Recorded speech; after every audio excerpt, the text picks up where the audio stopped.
ठीक। मैं Sanjeev Kumar omega pro classes से आपको आज आगे जो फीमेल रिप्रोडक्टिव सिस्टम है उसमें मेंस्ट्रुअल साइकिल है। पिछले क्लास में हमने बताया था कि फीमेल रिप्रोडक्टिव ग्लैंड कौन सा है, milk gland and vestibular gland के बारे में बात किया था। लेकिन अगर हम बात करेंगे फर्टिलाइजेशन के पहले जो प्रोसेस होता है वो होता है मेंस्ट्रुअल साइकिल। यानी इस साइकिल में क्या होता है कि ये फीमेल इंडिविजुअल में शुरू होता है 12 से 13 साल में और 45 to 50 में ख़त्म होता है। और ये जो साइकिल है इस बात का साइन है कि उनका हेल्थ कैसा है। यानी reproductive health is related to health of female individual. अगर वो साइकिल ठीक ढंग से चल रहा है इसका मतलब उनके शरीर का जितना भी एक्टिविटीज़ है वो सही है, अन्यथा वो गलत है। तो हम इस साइकिल के बारे में पढ़ेंगे, किसके कारण होता है, कब शुरू होता है, कब खत्म होता है, इसमें क्या क्या होता है, इसके होने से क्या होता है। तो इसको हम प्रत्येक को एक एक करके देखेंगे। पहले डिफिनीशन देखें। Reproductive cycle of female individual which release egg.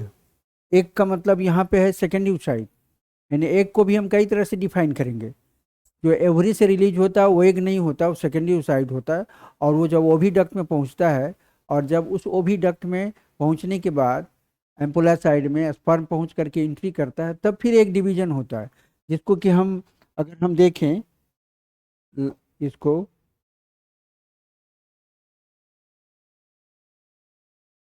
यहाँ पे हम देखें तो देखिए ये वाला प्रोसेस है ओवुलेशन, ये ओजेनेसिस का।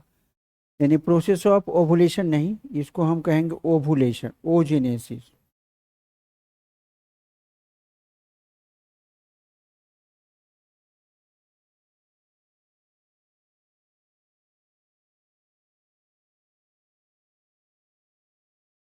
कोई भी फीमेल इंडिविजुअल जन्म लेती है तो कम से कम 60 to 80,000 प्राइमरी oocyte होता है। तो प्राइमरी oocyte तो यहाँ है, ये 60,000 to 80,000। इसके पहले क्या है, ओगोनिया है। इसको हम एक मदर सेल भी कहते हैं। तो जब फीमेल इंडिविजुअल ओवरी के केस में होती है, मतलब उसके शरीर में अपनी माँ के शरीर में होती है तो उनके ओवरी में क्या होता है कि ढेर सारा एग बनता है। और उस एग को जो एग मदर सेल कहेंगे ये डिप्लॉयड होता है। और ये डिप्लॉयड जो है फिर डिवाइड करके ये बदल जाता है किसमें, डिप्लॉयड सेल के रूप में, फॉलिकल में। और उसको हम कहते हैं प्राइमरी oocyte। तो ये 60,000 to 80,000 है। और after birth and after getting maturation यानी 12-13 साल में ये साइकिल जो है ये आफ्टर, ये वाला जो प्रोसेस है ये आफ्टर मेंस फेज होगा। यानी मेंस फेज के बाद ही सेकेंडरी oocyte रिलीज होता है। तो हम अगर आप आगे करके देखें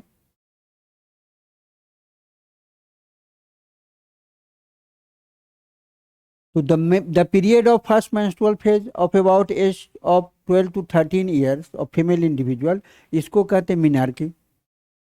and the period of menstrual cycle is of about 45 to 50 years is called menopause। यानी यहाँ शुरू होता है सेकेंडरी oocyte बनना और 50 ईयर होते होते वो रिलीज होना बंद हो जाता है। The cyclic menstruation is an indicator of normal reproductive phase of female which extend between menarche and menopause. यानी इन दोनों के बीच में जो स्टेज होता है वो रिप्रोडक्टिव साइकिल वो कंफर्म करता है कि फीमेल इंडिविजुअल के शरीर के अंदर का जो मेटाबॉलिज्म है वो सही है कि नहीं है। तो उसके लिए हम देखेंगे, हम अगर बात करेंगे तो यहाँ पे ओवरी की बात करेंगे। ओवरी में जो प्रोसेस होता है उसको हार्मोन से रिलेट करेंगे। फिर हम उसको साइकिल के रूप में अगर देखें तो यहाँ पे 3 फेज में बांटे, ये पहला है, ये दूसरा है, ये तीसरा है।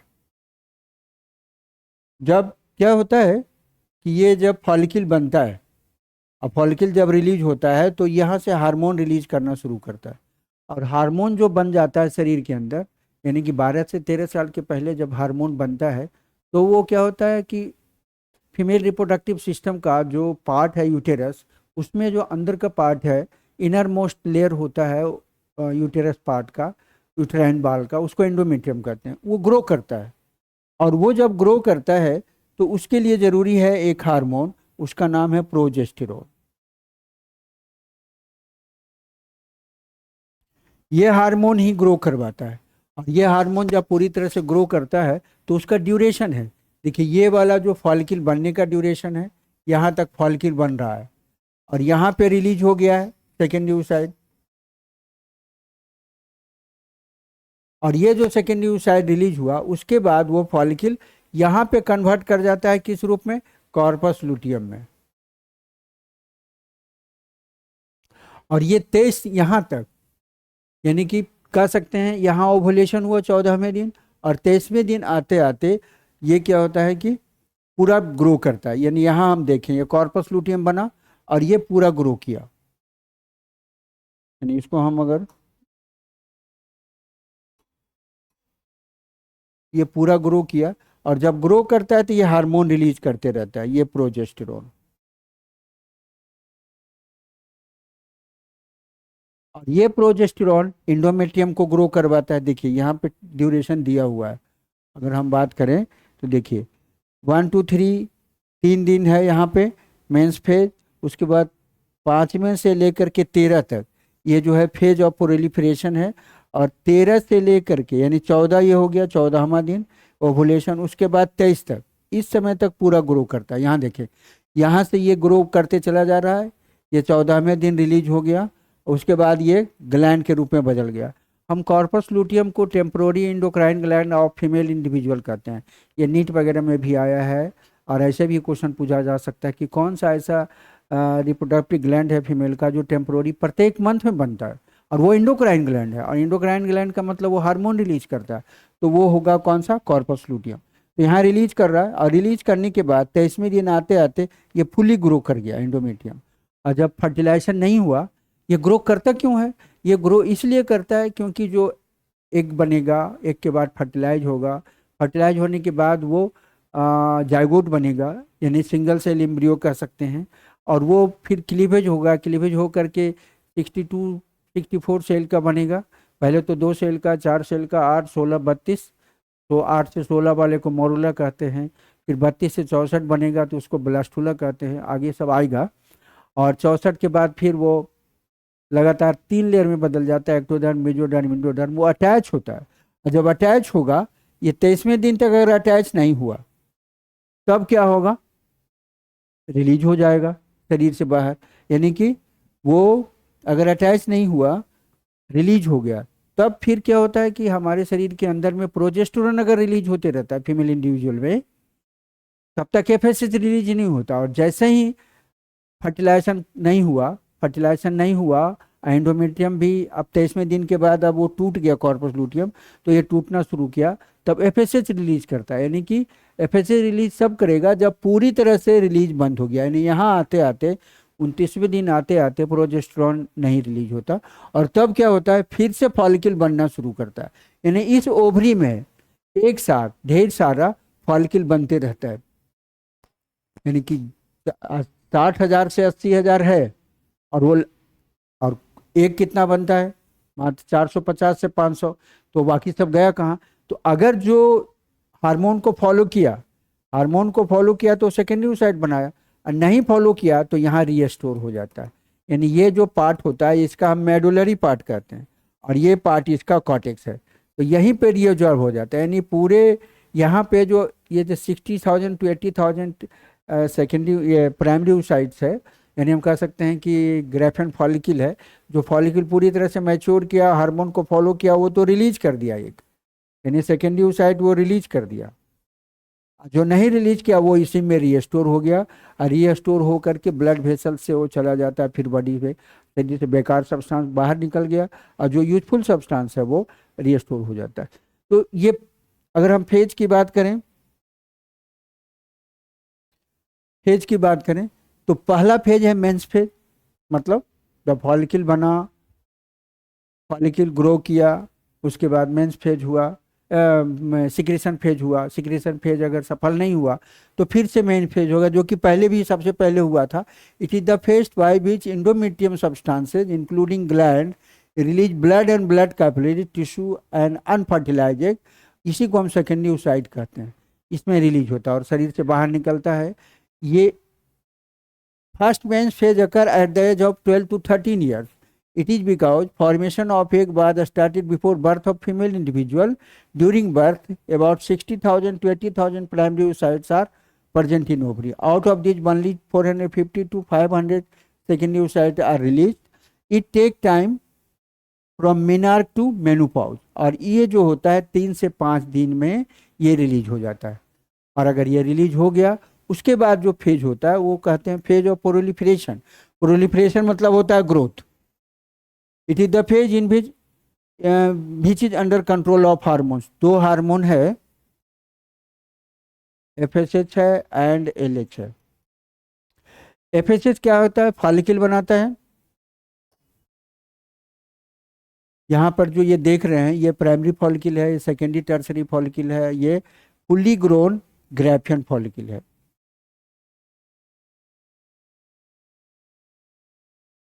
तो ये जो फॉलिकल बनता है, तो यहाँ पे FSH का काम है कि ये फॉलिकल बनाना, और इसके अंदर मेम्ब्रेनस ग्रैनुलोसा होता है। इसका काम है प्राइमरी oocyte को कन्वर्ट कर देना सेकेंडरी oocyte में। और जब ये पूरा बन गया, और तब LH का काम है, एक और हार्मोन है LH, ये क्या करता है? मैच्योर करने के बाद इसको रिलीज करवा देता है। और जब ये रिलीज हो गया तो ये फिर एक टेम्पोररी एंडोक्राइन ग्लैंड के रूप में बदल जाता है, उसको कॉर्पस लूटियम कहते हैं। तो जो सेकेंड फेज है वो यहाँ से प्राइमरी फॉलिकल से बनने से लेकर के ये सेकेंडरी फॉलिकल तक बनता है। यानी सेकेंडरी फॉलिकल टर्सरी फॉलिकल से लेकर के हम बात करेंगे ग्रैफियन फॉलिकल का। It is the phase in which under control of hormone FSH, LH, estrogen, the FSH is secreted from pituitary gland, which cause formation and growth of follicle. The follicle has a specific granules, उसको कहते हैं membranous granulosa. It secrete hormone which convert primary oocyte into secondary oocyte. यानी oestrogen release करता है, और oestrogen क्या करता है? प्राइमरी oocyte को सेकेंडरी oocyte में बदलता है। FSH प्राइमरी सेकेंडरी फॉलिकल को ग्रैफियन फॉलिकल में बदलता है, और LH उस फॉलिकल को मैच्योर करता है और उसको रिलीज करवाता है।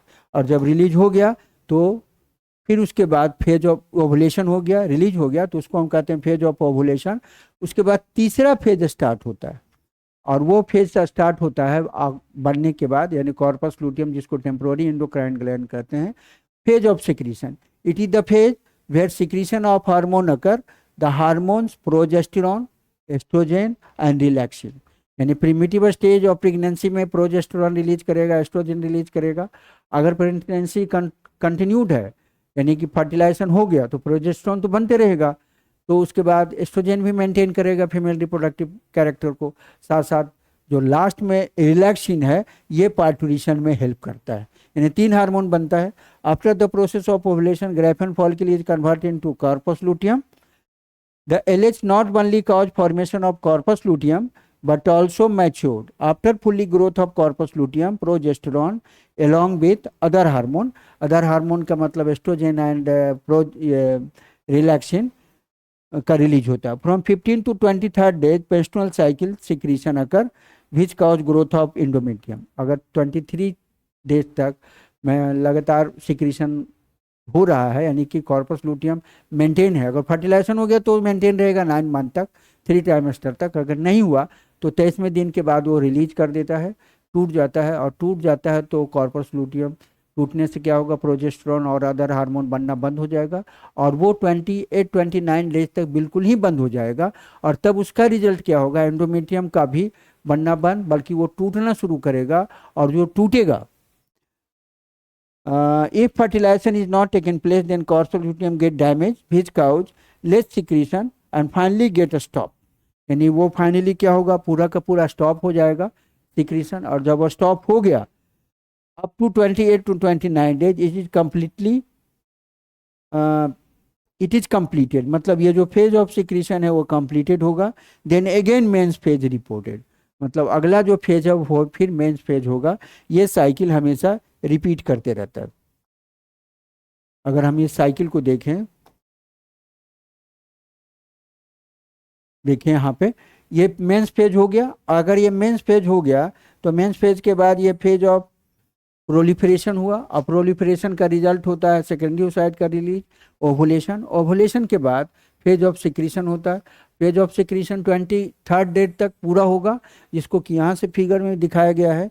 ये आपको देखिए, ये फुली ग्रोन है, ये 23rd के बाद अगर वो टूट गया तो ये वाइट बॉडी यानी कॉर्पस अल्बिकन्स में बदल गया और फाइनली डिजॉल्व होगा। अगर कॉर्पस अल्बिकन्स मेंटेन है, इसका मतलब कि वहाँ पे प्रेगनेंसी कंप्लीटेड है, यानी कि वहाँ पे लगातार फीटस का फॉर्मेशन हो रहा। अगर नहीं है तो फिर से ये क्या होगा कि मेंस फेज शुरू हो जाएगा। 29 दिन के बाद ये 3 शुरू होता है, तो ये फेज लगातार चलते रहता है साइकिल, तो इसी को हम क्या कहते हैं, मेंस्ट्रुअल साइकिल।